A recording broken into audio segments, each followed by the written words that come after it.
In a bustling, colourful city full of towering palaces and crowded marketplaces, there lived a young boy named Aladdin. Aladdin was quick on his feet and clever, but he was also very poor. He spent his days exploring the city's alleyways, often getting into a little bit of trouble, but always dreaming of a better life.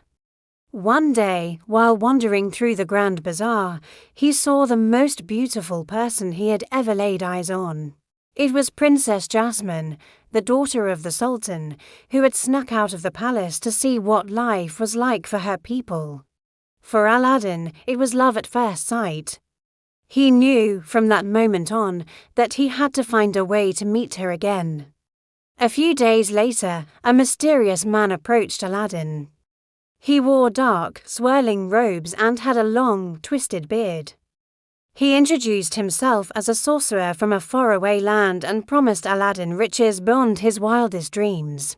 All Aladdin had to do was retrieve an old, dusty lamp from a hidden, enchanted cave. The sorcerer warned him, "The Cave of Wonders is filled with gold and jewels, but you must touch nothing but the lamp. Do you understand?" Aladdin, thinking of the princess and the life he wanted, eagerly agreed. The sorcerer led him to a secret entrance in the desert, shaped like a giant tiger's head. With a deep, magical voice, the cave spoke, "Only the one who is a diamond in the rough may enter." The sorcerer pushed Aladdin forward, and the boy cautiously stepped inside. The cave was even more incredible than the sorcerer had described. Mountains of sparkling gold coins, rivers of shimmering jewels, and trees bearing gemstone fruits filled the vast cavern. Aladdin remembered the sorcerer's warning and resisted the temptation to grab anything. He carefully made his way through the treasure until he found it, a simple, old oil lamp sitting on a pedestal. It didn't look like much, but it was what he came for. As he turned to leave, his eyes caught a glimpse of a magnificent flying carpet, woven with threads of gold and purple. It seemed to wave at him as if it were alive. He couldn't resist reaching out to it. But as soon as he touched the carpet, the cave began to shake violently.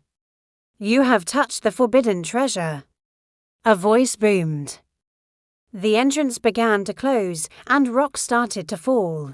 The magic carpet swooped under Aladdin, and together they raced towards the exit, just barely escaping the collapsing cave. Trapped inside the dark cave, Aladdin felt hopeless. The sorcerer was gone, and the entrance was sealed. He sat down, holding the old lamp. Wondering if it was worth anything at all, he decided to polish it to see it better. He rubbed the side of the lamp, and suddenly, poof! With a flash of bright blue light and a cloud of smoke, a huge, powerful being burst out of the lamp. "You have summoned me, the genie of the lamp." The giant figure bellowed with a friendly grin. "You are my new master, and I shall grant you 3 wishes." Aladdin couldn't believe his eyes. A real genie. His mind raced with possibilities. He could wish for anything. His first thought was of escaping the cave. "I wish," Aladdin said, "to be out of this cave." In an instant, with a snap of the genie's fingers, Aladdin and the magic carpet were back in the desert, under the bright sun. With the genie's help, Aladdin's life was about to change forever. He knew his first real wish had to be something big, something that would help him win the heart of Princess Jasmine. "Genie," he declared, "I wish to become a prince."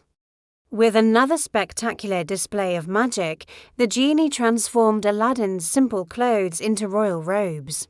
He conjured a grand parade with camels, dancers, and servants, all carrying chests of gold. As Prince Ali, Aladdin rode into the city, and everyone, including the Sultan, was amazed by his wealth and splendor. Princess Jasmine, however, was not so easily impressed.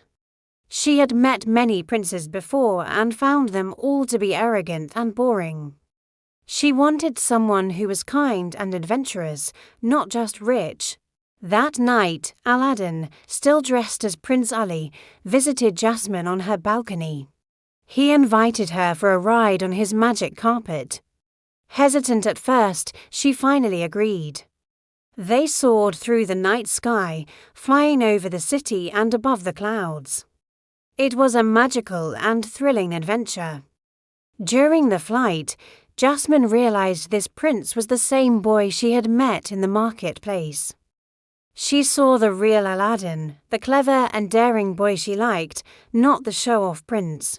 They talked and laughed, and by the end of the night, they had fallen for each other. But their happiness was short-lived. The evil sorcerer had not given up on getting the lamp. He discovered that Aladdin was the one who had it and devised a wicked plan to steal it back. The next day, while Aladdin was away, the sorcerer disguised himself as an old merchant trading new lamps for old ones. The princess, not knowing the old lamp's secret, happily traded it for a shiny new one. As soon as the sorcerer had the lamp, he summoned the genie. "For my first wish," he cackled, "I wish for you to transport the princess and the entire palace to my home in the desert."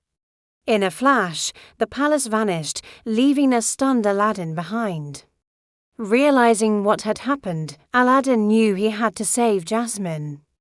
With the help of his loyal friend, the magic carpet, he flew across the desert to find the sorcerer's lair. He found the palace perched on a high cliff, with the sorcerer gloating over his victory. Aladdin devised a clever plan. He snuck into the palace and found Jasmine.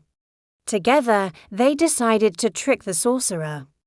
Jasmine pretended to be impressed by the sorcerer's power, flattering him. "You are powerful," she said, "but the genie is more powerful than you. You will always be second best." The sorcerer's ego was his weakness. "You're right," he shouted. "Genie, for my final wish, I wish to be the most powerful being in the universe. I wish to be an all-powerful genie." The genie had no choice but to grant the wish. The sorcerer transformed into a massive, menacing genie, but with his newfound power came a price. Magical golden cuffs appeared on his wrists, and he was sucked into a black lamp of his own. "Ultimate power," the genie said sadly, "comes with an itty-bitty living space." Aladdin sealed the lamp and threw it far away, trapping the evil sorcerer forever. With the sorcerer defeated, everything returned to normal. Aladdin had one wish left. He could have wished to be a prince again, but he had learned an important lesson. He realized that true worth comes from who you are inside, not from what you have. He looked at his friend, the genie. "Genie," Aladdin said with a smile, "my last wish is for you to be free." With a final, brilliant burst of magic, the cuffs on the genie's wrists disappeared. He was no longer bound to the lamp. He was free to travel the world and do as he pleased. The Sultan, seeing Aladdin's bravery and good heart, changed the law, allowing the princess to marry whomever she chose. And of course, she chose Aladdin. Aladdin and Jasmine got married, not as a prince and princess, but as to people who loved each other for who they truly were. They lived happily ever after, going on many more adventures together on their magic carpet, always remembering the power of kindness, bravery, and being true to yourself. Thanks for watching our story today. Don't forget to like and subscribe for more adventures. See you next time.